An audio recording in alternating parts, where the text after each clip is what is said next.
27-yard line. Hey everybody, welcome back to the final edition of the 2021 Lit Medallion regular season. Oh, I'll keep doing this throughout the season. Don't worry. I got more videos planned. Start moving towards basketball. I'll be doing basketball by proxy, right? Having to look, find games on ESPN Plus if there's a chance to see a game that way, or just whatever. I'm just gonna have to listen to the radio, that kind of fun stuff. So let's talk about the good, the bad, and the ugly. The good thing was we already had secured a place for the conference championship game. The bad thing was UTSA lost to a conference rival that sets up for recruiting as the season goes on. The ugly was the Roadrunners play. It was shocking how the team just looked distracted. North Texas came. North Texas brought it. North Texas did everything right. Even when they turned the ball over, they did right because they turned it over at the 3-yard line. They didn't turn it all over for a scoop and score on our 3-yard line. Well, I mean, for us to go in for a 3-yard score, right? Can't blame the weather. The weather had absolutely zero. If that weather had an impact, then I want to know how often these kids have played in rain, if that makes sense. I know we play in a dome. That's only 6 games. But when they're in high school, they had to play in bad weather, play in rainy weather. I mean, so you can't blame the weather. It wasn't that cold. And they said it was raining, but you know what? Why are you throwing the ball? That's my biggest question here. And this is where I'm going to go on a what was the coaching staff thinking? It was 21-17, 24-14. Sincere McCormick ran off wide off a good run. And most of his runs wide did pretty well.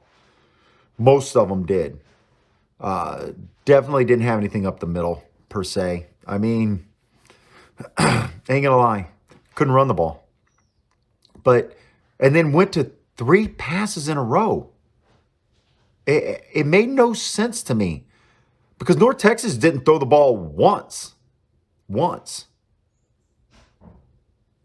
On 2 consecutive drives and scored touchdowns. Got to know the elements. That's all. But congratulations to Frank Harris for completing a wonderful season for himself. Got that really nice big run, only played the first half. They said there's nothing injured about him. It's just they were getting mollywopped. So why put him out there to possibly get injured in that bad weather, I guess, and prepare for the short turnaround, get him healthy, get ready for the conference championship game. So the positives, I told you when we were 8-0, in my mind, we were playing with house money. 9-0, we're playing with house money. 11-1, we've been playing with house money for 4 games. Now, I didn't see losing to North Texas this way. If anybody saw UTSA losing to North Texas this way, they're delusional. Because if they saw that, then explain to me why North Texas was 5-6, needing this win. Just ask them that. If you saw that coming, ask them why did. Well, I mean, they're going to make all these excuses as to why they saw it. No, they're the same people that have been saying they saw this coming the previous 5 weeks. They just couldn't say it because UTSA overcame Southern Miss. UTSA overcame La Tech. UTSA overcame UTEP. UTSA overcame UAB, right? So they had 5 chances to say it. They finally got their one, so now they're going to act like they're prognosticating greatness. Now, I told you expect a dogfight and that UNT was going to come prepared. They'd love nothing more. They had a 6th win to play for, bowl eligibility. I don't know with only 5 bowl tie-ins if North Texas is going to even make a bowl game because if I'm looking at that, you've got FAU with a better record, UTSA with a better record, UAB with a better record, Western Kentucky with a better record, Marshall with a better record. So they're probably still sitting at home. And unless there's a sixth bowl game, I'm almost positive there's only 5. There might be a sixth. If there's 6, somebody please comment, let me know. I'm going to say it. The coaching staff did not get this team prepared.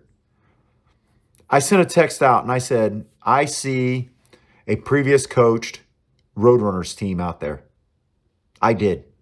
I'm going to call it how I see it. I've got to. The kids have played hard all season. They were in the right position all season.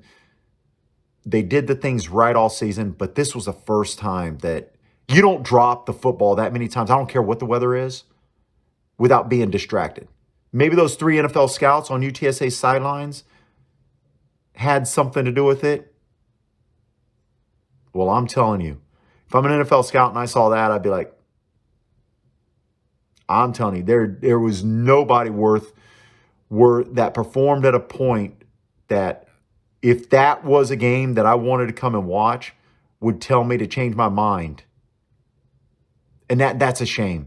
Because there's some NFL talent, especially at the wide receiver level.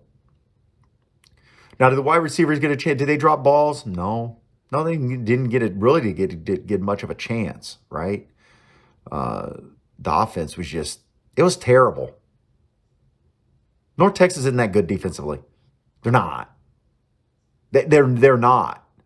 So if this is the kind of loss that scares me. This kind of loss that programs don't come back from. Not this late in the season. If this had been game 1 and then we started picking up steam, that's a different story. But I've never seen a team 11-0 get crushed. And that's what UTSA happened. They crushed UTSA and come back from it. This is a spirit-crushing defeat, right? When you're the better team and you play a conference rival who's had a terrible season and they crush you. They got out physicaled. Every aspect of the game, UTSA got out physicaled. Completely. Couldn't tackle the running backs. Well, the defense was tired by that point. They had already done their best to get the ball back to the Roadrunners, gave right back to them. I mean, what can you do? I mean, you get ready for Friday, and hopefully this fires them up. And I'm going to leave this at one point. I was watching College Game Day, and the one snippet, they've never really given UTSA big-time credit. Even when we came back with that win, the College Game Day crew didn't wax eloquent about UTSA beating the defending champ and how that was awesome, how they overcame it. But the instant UTSA lost, exact quote, they couldn't tackle. They ran for 324 yards. They couldn't tackle. Come on, UTSA, that's garbage. Jesse Palmer said that. Pretty much his exact words. And I hope people share what I just said, and it fires up the UTSA defensive team completely. And the offensive team. Because you got called garbage, and that should not sit well with anyone. You can't pass that off. Because when he says garbage, you know who's watching that? Future recruits. That's how this game plays out. There is not a game in college football to where the regular season doesn't matter. Every game matters. Every game.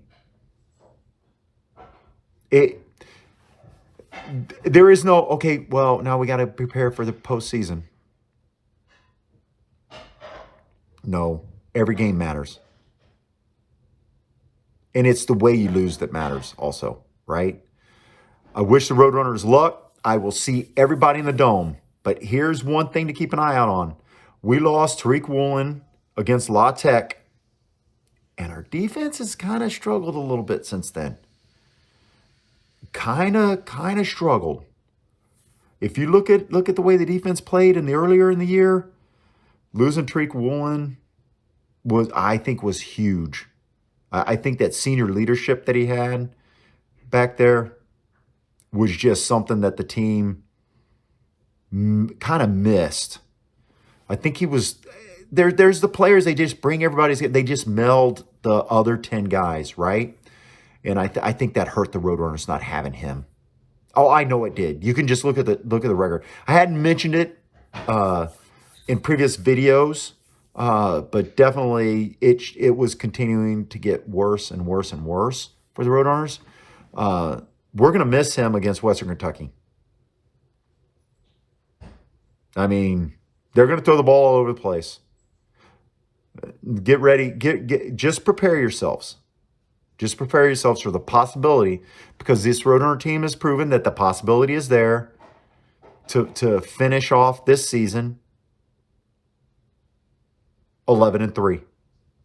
We had every possibility to win every game, and I said this earlier in the year. Every possibility is at play. The results are in play, right? I said it's a possibility to go 11-0, 12-0, to go undefeated.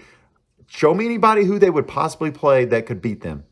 Well, North Texas showed us, right?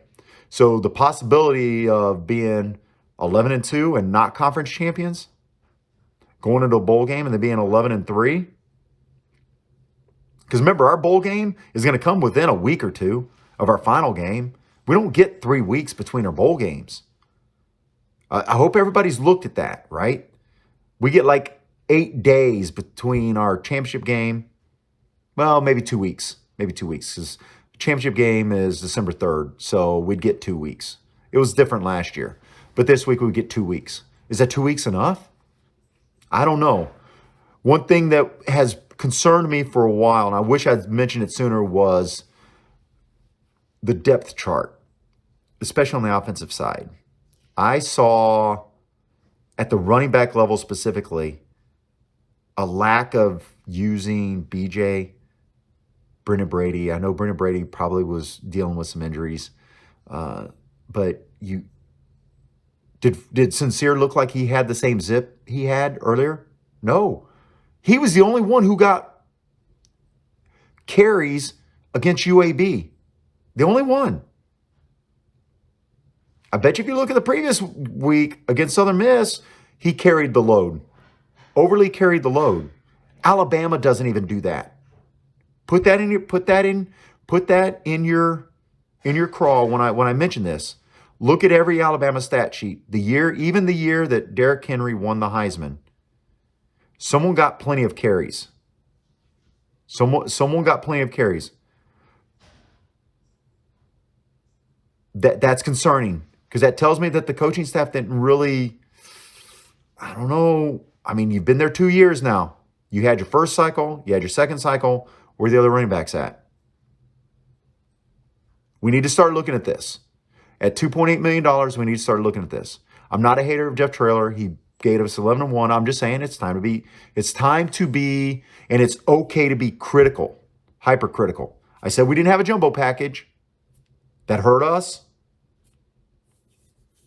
I'm telling you, it hurt us. You know why? Because that means we weren't ready in the run game. We didn't have an offense that could work hard in the run game.